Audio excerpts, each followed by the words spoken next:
No caso dos transgênicos, nós devemos ensinar tudo a todos, mas numa linguagem que a pessoa saiba. Não é necessário você usar aquela linguagem que, para quem trabalha cientificamente, precisa ter o seu vernáculo.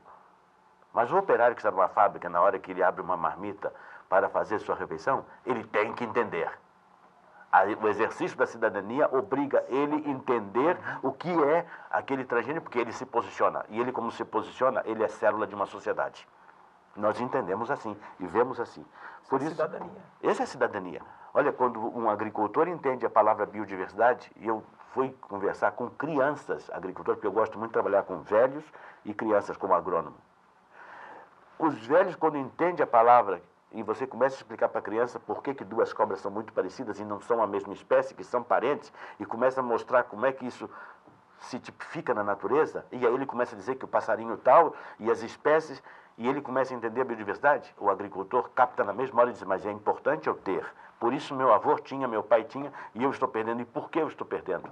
Esse fator é um poder. Agora, esse poder que esse agricultor tem, essa liberdade que lhe dá esse poder, está sendo assambarcada, está sendo delimitada, está sendo extraída. Por isso que nós temos a grande transformação que o transgênico traz, é o fortalecimento de um complexo agroalimentar, industrial, financeiro, onde as grandes transformações se darão aí. Se você une isso com um processo de globalização que é evidente, que é inexorável, nós vamos ver qual é o futuro do pequeno agricultor. Se nós olharmos no mapa brasileiro, vemos Sergipe é um estado de pequena propriedade, Bahia é de pequena propriedade, apesar que os governos não queiram ver isso. Rio de Janeiro é pequena propriedade padrão, São Paulo é pequena propriedade, fora as grandes monoculturas.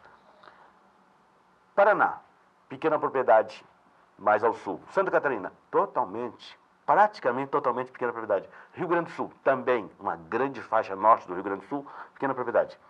A pergunta que se faz e que ninguém quer ter a resposta, qual é o impacto da pequena propriedade sobre o complexo agroindustrial alimentar financeiro? Nós temos exemplos.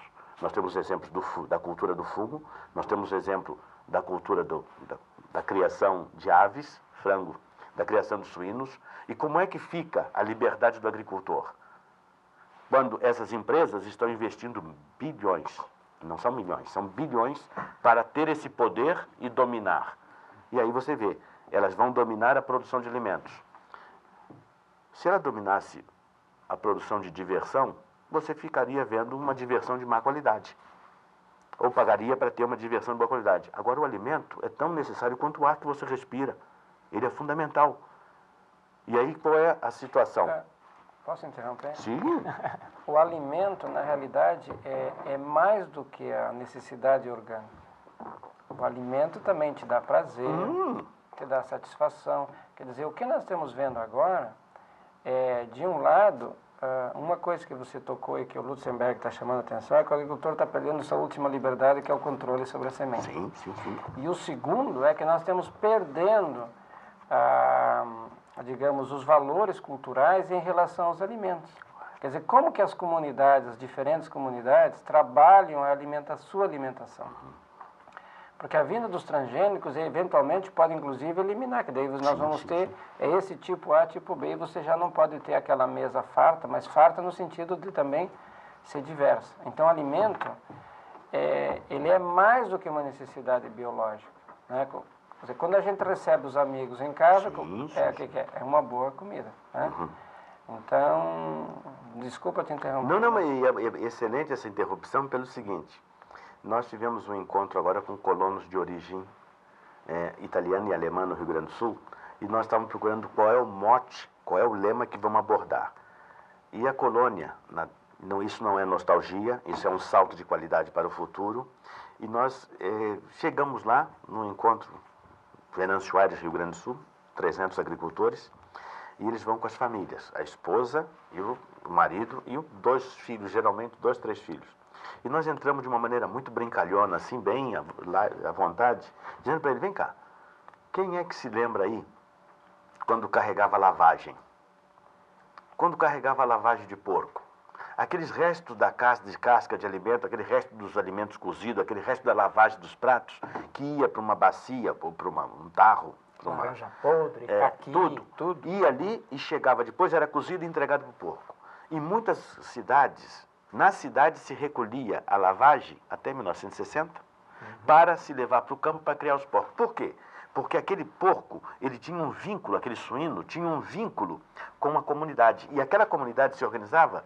Por quê? Porque no final daquela matança de porcos, geralmente ele recebia um pedacinho daquele porco. Existia uma contribuição.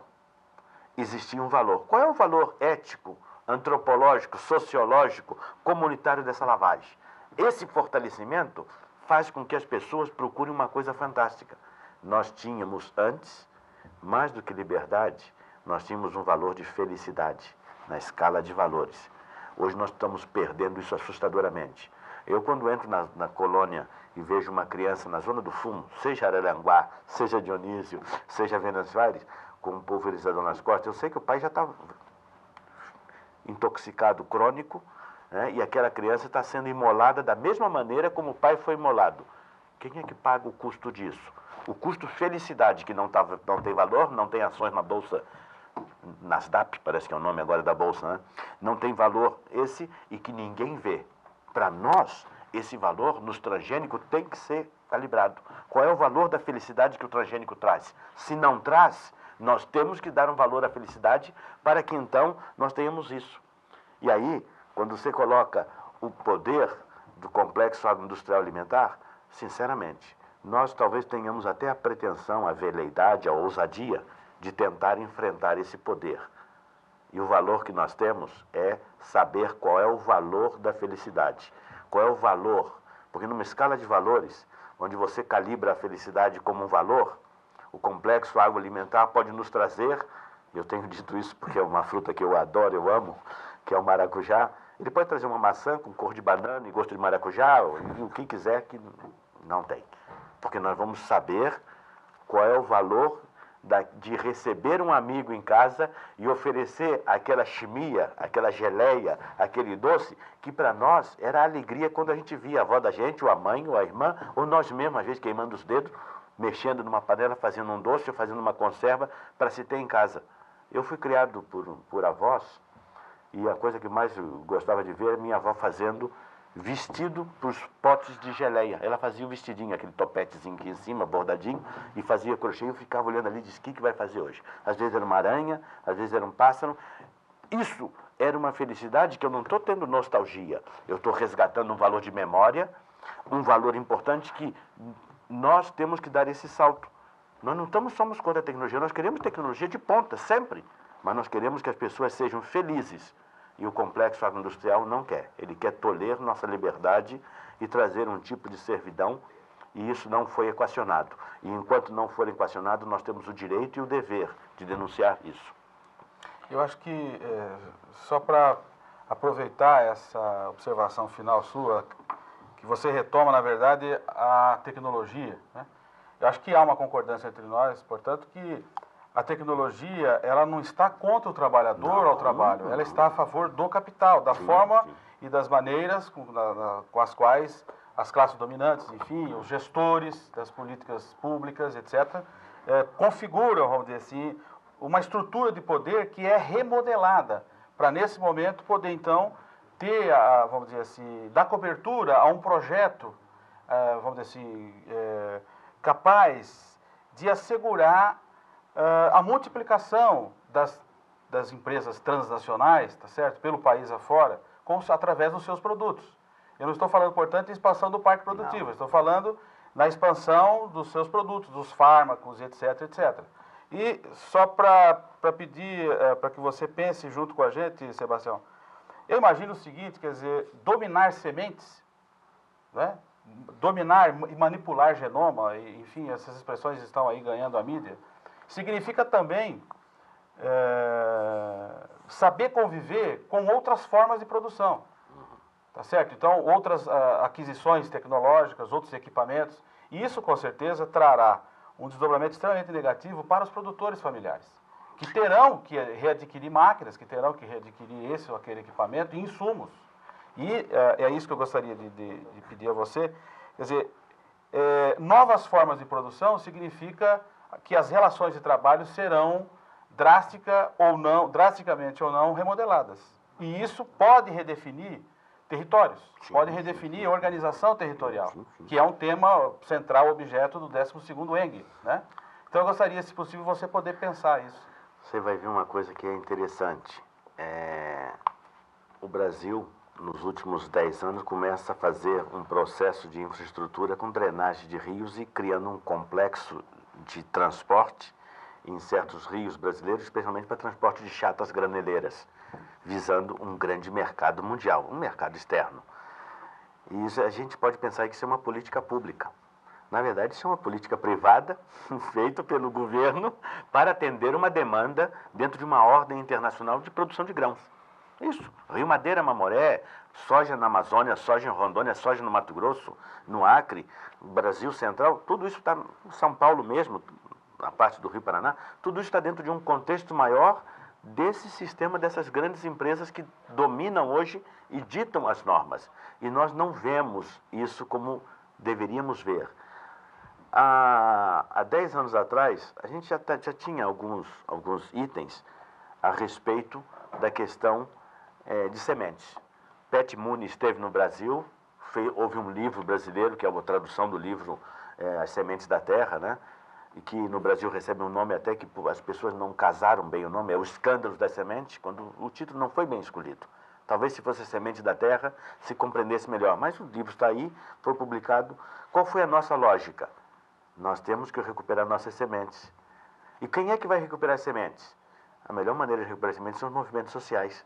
Por isso que quando foi desenvolvido com o pessoal do movimento social que não tem terra, que eram agricultores antes, de criar variedades de produção de sementes ecológicas, qual é a lógica disso? É uma lógica antagônica ao poder do complexo agroindustrial. Mas qual é a semente que eu vou fazer? Eu vou fazer a mesma semente que eles produzem, com mega empresas que... Não, eu vou fazer aquelas sementes que fazem parte da minha dieta alimentar cultural e que se perderam no tempo. Vamos falar de forma mineira. Coisa que mineiro gosta mesmo é mingau de taioba. Que coisa gostosa. Será que eles vão ter semente ou parte de semente de taioba para vender globalizadamente? Não. Agora o pão de queijo pode invadir o mundo. O pão de queijo invade o mundo. O mingau de taioba é algo que pode sair do local para uma projeção mais regional. Em nível de Santa Catarina, em nível de Rio Grande do Sul. Quais são? Aqui nós temos algumas espécies comestíveis, nutritivas, que nossos avós comiam e que hoje nós perdemos. Quantas hortaliças nós perdemos? Os gaúchos estão restaurando uma planta agora que é fantástica, a feijoa, a goiaba da serra, que até a flor é gostosa, até a flor. Então, isso aí é algo que nós estamos fazendo frente a uma avalanche e paralisando. Por quê? Porque esta tecnologia, como você colocou, ela causa impacto. Ela está, aparentemente hoje, desorientada e está na mão de grandes complexos como forma de opressão. O que nós devemos fazer? Simplesmente, tecnologia não é boa, não é má. Causa impactos.